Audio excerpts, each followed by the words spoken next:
လူတိုင်းဟာသူတို့ရဲ့အမြင်အာရုံနဲ့ပတ်ဝန်းကျင်တစ်ခုလုံးကိုမြင်ကြရတယ်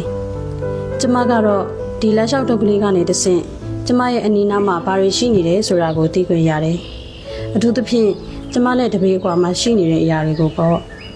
ဒီလက်လျှောက်ထုတ်လေးဟာကျမရဲ့အမြင်အာရုံပါပဲ။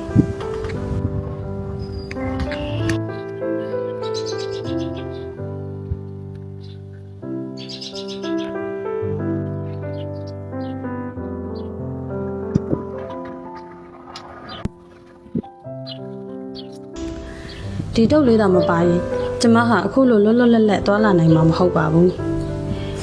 ပတ်ဝန်းကျင်မှာအတားအဆီးတွေကလည်းများတယ်လေတခါတလေဆိုလူတွေကကျမကိုအမြင်အာရုံမတန်ဆွမ်းသူတရားလို့ရုတ်တရက်မသိကြဘူးဒါပေမဲ့ဒီ white ကင်းလေးကြောင့်ကျမဟာအမြင်အာရုံမတန်ဆွမ်းသူမှန်သိရှိပြီးအန်ရီရီကနေလွတ်မြောက်နိုင်တယ်လေဒါကြောင့်ဒီဖြူရောင်တုပ်ကလေးရဲ့အတိတ်တွေကိုလူတိုင်းနားလည်စေချင်ပါတယ်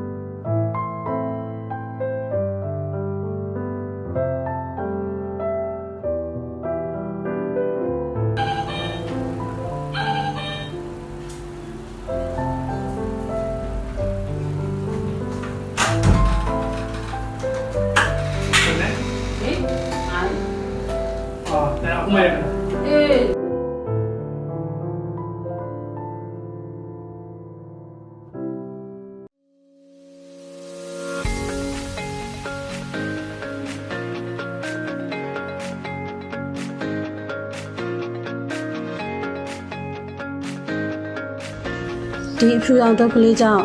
ကျမတို့ရဲ့စွမ်းရည်တွေနဲ့ကျမတို့ဟာအားနည်းသူတွေမဟုတ်ဘူးဆိုတဲ့အကြောင်းကိုပြသနိုင်တယ်။ ဒီအဖြူရောင်ထုတ်ကလေးဟာအခုညီတောက်ခံခြင်းရဲ့သင်္ကေတမဟုတ်ပါဘူးဒါဟာကျမတို့ရဲ့ကိုယ်ပိုင်ဘဝနဲ့လွတ်လပ်ခွင့်ကိုပြသတဲ့သင်္ကေတလေးပဲဖြစ်ပါတယ်